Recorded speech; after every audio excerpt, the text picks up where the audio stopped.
कोई व्यवसायी हो या व्यक्ति हो, सुरक्षा के लिए अपने सिक्योरिटी गार्ड प्राइवेट हो या सरकारी रखते हैं, लेकिन इनकी जानकारी वो नहीं होती है कि बाद में ये हमारे ही पीछे पड़ जाएगा, या तो रंगदारी के रूप में या हमारे जान लेने के रूप में।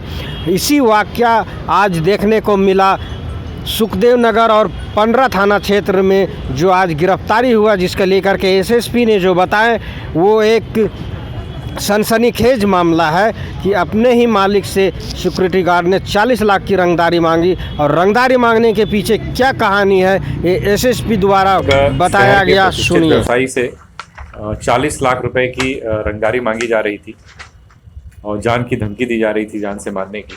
इसको लेकर के 5/12/22 को एक प्राथमिकी दर्ज की गई 481/22 और व्हाट्सएप कॉल का उपयोग किया जा रहा था थ्रेट देने के लिए, धमकी देने के लिए, और उसके लिए एक टीम बनाई गई डीएसपी कोतवाली और सुखदेव नगर थाना प्रभारी के नेतृत्व में, और बहुत तेज़ी से उस पर कार्रवाई करते हुए रांची पुलिस ने जो व्यक्ति इसमें इन्वॉल्व था उस व्यक्ति की गिरफ्तारी की है, और जो सिम कार्ड उसके द्वारा यूज़ किया जा रहा था, जो मोबाइल फ़ोन यूज़ किया जा रहा था, उसको जब्त किया गया है।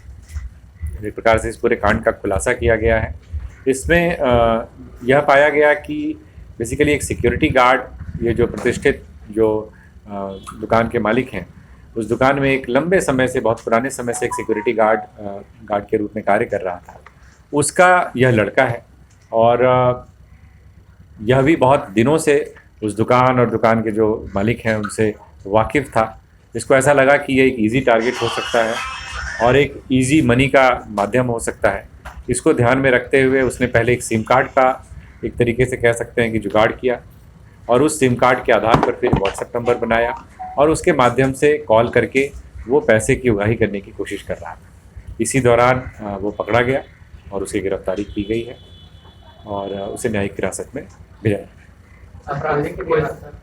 आपराधिक इतिहास कुछ नहीं है, पहली बार ही इसने इस घटना को अंजाम दिया है। जैसा मैंने पहले बताया कि जो प्रथम दृष्टया देखने से ऐसा प्रतीत होता है, बाकी अनुसंधान अभी जारी है, लेकिन प्रथम दृष्टया जो मामला ऐसा प्रतीत होता है कि चूँकि शुरू से ये इस दुकान से, इस प्रतिष्ठान से एक तरीके से जुड़ा रहा है, तो कहीं ना कहीं इस बात के लालच में आकर के कि एक आसान तरीके से पैसे कमाए जा सकते हैं, आसान तरीके से धन अर्जित किया जा सकता है, उसके द्वारा यह प्रयास किया जा रहा है। सर, अमाउंट जो है आपको वो क्यों, इसके पीछे कोई वजह, क्या कोई ज़रूरत, या तो 40 लाख के पीछे का मकसद क्या है? इसका ऐसा कहना है कि ये बेसिकली फ्लेक्स वगैरह का भी काम करता है, तो इसको एक मशीन की खरीदने का इसका एक इरादा था, और उस मशीन को लेने के लिए ऐसा इसका अपनी सफाई में इसका ये कहना है कि मैं उसको लेने के लिए मैंने इस घटना को अंजाम देने की कोशिश की। मैं काफ़ी समय से इस बारे में सोच रहा था, लेकिन जो है वो मुनासिब नंबर नहीं मिल पा रहा था, सिम नहीं मिल पा रहा था। वो मिलने के बाद मैंने फिर इस घटना को अंजाम देने की कोशिश की। ये मोबाइल नंबर जो है ये इस राज्य का नहीं है, इस राज्य से बाहर का यह मोबाइल नंबर है। इसी कारण से पुलिस को शुरुआती दौर में कठिनाई भी हो रही थी उस नंबर को ट्रेस करने में। उसके जब वैकल्पिक नंबरों को निकाला जा रहा था तो उसको भी ट्रेस करना डिफ़िकल्ट हो रहा था। तो एक प्रकार से कह सकते हैं कि वैसे इसका ये पहला अपराध है।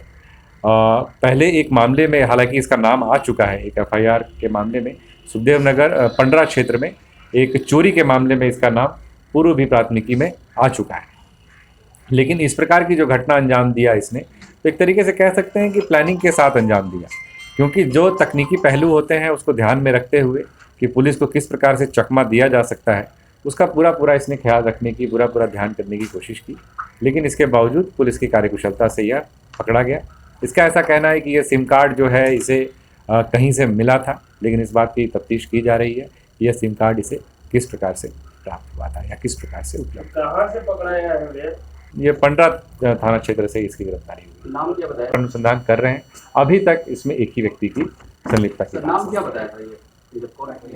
नहीं, कोई विशिष्ट नाम या किसी विशिष्ट गिरोह का नाम इसने नहीं लिया। इसने सीधा ये बात कहा, और दूसरी बात इस कारण से भी पुलिस को इस पर शक हुआ क्योंकि यह जो है कुछ व्यक्तिगत डिटेल्स और कुछ उसके व्यक्तिगत कार्यक्रमों के बारे में भी उसको ब्यौरा दे करके उस व्यक्ति को, उस व्यवसायी को धमकाने की कोशिश कर रहा है।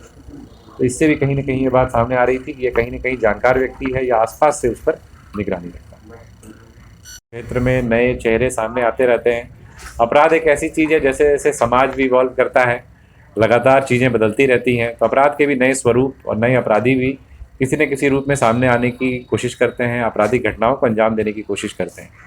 लेकिन पुलिस का लगातार प्रयास रहता है कि इस प्रकार से जो भी उभरने की कोशिश कर रहा हो या आपराधिक घटना को अंजाम देने का प्रयास कर रहा हो, उस पर लगातार हम लोग आसूचना संकलित करते रहते हैं, इंटेलिजेंस गैदरिंग करते हुए उन पर कार्रवाई करते हैं। और इसके अलावा अगर कोई आपराधिक घटना में शामिल होता है तो जैसे ही पुलिस को सूचना मिलती है तो अपने तमाम मानवीय, तकनीकी जितने भी प्रकार के साक्ष्य उपलब्ध हो सकते हैं, जो भी आसूचना हो सकती है, उसके आधार पर पुलिस कार्रवाई करती है।